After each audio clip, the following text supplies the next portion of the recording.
Hey everyone, it's Christy, and I'm so excited to be back with you on the My Favorite Things YouTube channel. Today I'm going to be making a card using the new Birdie Brown set called Squirrel, and I am absolutely in love with these images. So I've stamped out the ones that I'll be using on some Copic friendly cardstock with black licorice hybrid ink, and I'm going to be coloring with my Copic markers today. So I'm starting with the little guy on the left. I'll actually just be coloring one squirrel for you in this video to save time, since I did color them all exactly the same. I wanted them to look like they were part of a family. So I'm using E11, E13, E15, and E17. And I'm starting with the E17 because I prefer to color darkest to lightest in most situations. So I laid in my shadows everywhere that I felt that the light would not hit, and then I'm blending out that E17 with the E15, pulling towards the center. Then I'm going to grab the E13 and continue that blend, just softening up the edges, and then finally I'll come in with that E11 and fill in all of the area that remains, and that is going to be my highlight. Now you could eliminate either the darkest or the lightest marker if you're more comfortable just using 3 shades, but I just like the depth of contrast that the 4 markers give you on larger images like these. So now I'm going to come in and do the tail exactly the same, just using that E17 down where the tail is tucked in close to his body, and also on the outside edge where it's curved away. There would be a shadow there as well. And then I'm just going to pull towards the center with each of those colors until I get to my lightest shade. I'm going to soften up the edges first and then come in and fill in the white area. For the face, stomach, and the inside of the tail, I'm using E000 and E00. Starting with the E00, I'm laying in my shadow, and then I'll blend it out with that E000 to add just the slightest bit of color. To make them look extra cheerful, I'm going to add some rosy cheeks with the YR01, and then I'll blend that out with the E000. For the nuts of the acorn, I'm using E40, E41, and E43. I started with the E43 on the right hand side and up under the cap, and then blended toward the left. And then on the left hand side, I'm going to bring in YG61. I thought it would be fun to add a pop of green and also just to make it look like they're just ripening. I blended the transition with the E40 and then added a little more of the E43 and E41 back on the right hand side. And I'm going to continue coloring all the remaining acorns exactly the same way, and just switching up which side is the green and which side is the brown. I'll color in the squirrel's noses with the E47, and then for all the acorn caps, I'm going to be using E44, E47, and E49. So the E49 is going to be my shadowed color, and then I'm blending towards the center with the E47 and saving about half of the acorn cap for that E44 so that it doesn't get too dark. I wanted the tree branch to be a different brown from any of the other browns I was using, just to distinguish it a little bit. So I'm using E71, E74, and E77, and these are a nice kind of grayish brown. So a lot of gray tone in them. And I'm just adding a little bit of darkness on the bottom side and then blending up with the E71, kind of mixing those colors to create the wood grain. And then for the leaves, I'm using Y13, YR21, and YR24. And this is going to give me a nice golden colored leaf.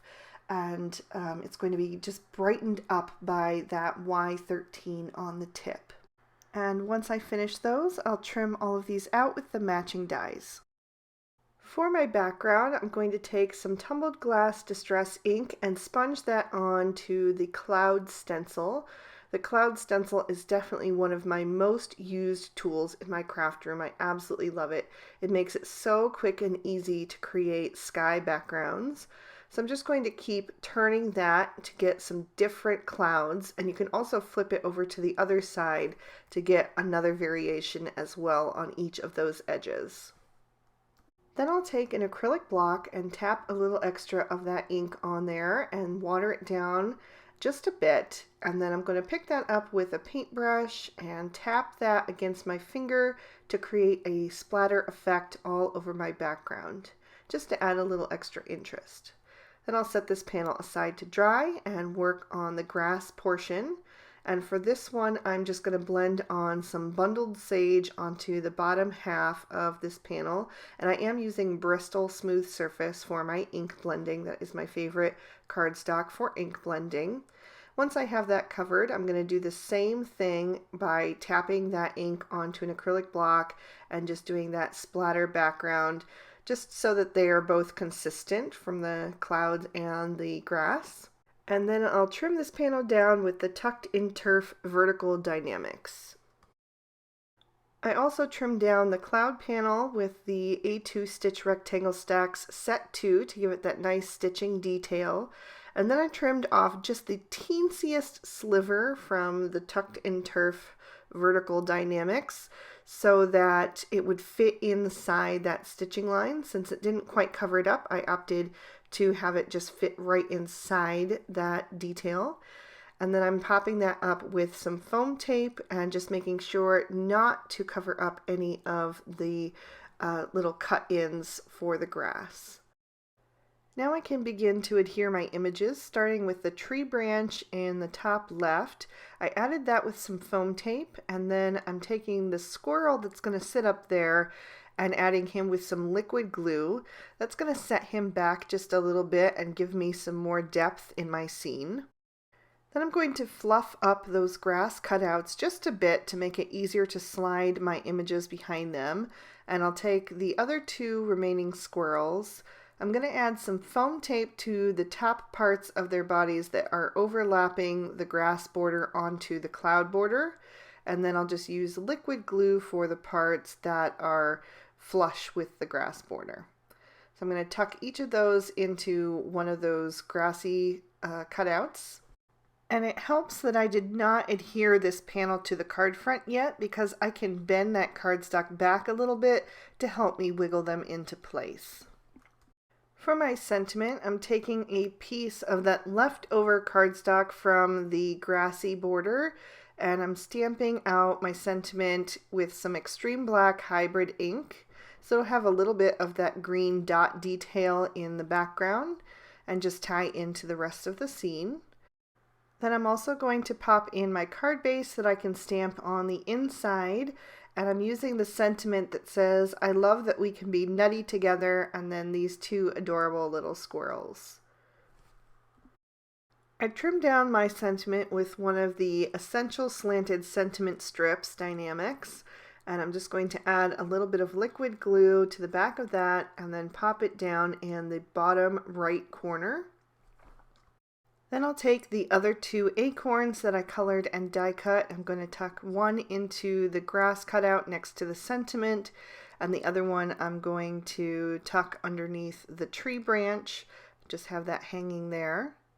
And I also colored in a few of those extra leaves and just trimmed them off of the tree branch. I'm going to tuck one down with the acorn to bring that golden yellow color down to the bottom of the card. And it got a little lost behind my sentiment, so I just used the tips of my scissors to push that back into place where I wanted it. And then the other one that I cut, I'm going to add behind the acorn that I added to the tree, just to bring that color there as well. Then all that's left is to grab my card base and add my focal panel with some liquid glue. And I love how that snow cone cardstock just peeks out from the edge and ties in so well with that cloud background. And that is going to complete my card for today. I'll lift that up so you can see all the detail and give you another peek at the inside. So I hope you guys have enjoyed the August edition of Christy Gets Crafty with My Favorite Things. I had a blast creating this card for you guys with these adorable squirrels, so I hope you liked it too. If you did, please be sure to give the video a thumbs up, and you can leave me a comment down below. I'd love to read your feedback. Subscribe to My Favorite Things for more inspiring videos just like these here on screen. Bye-bye.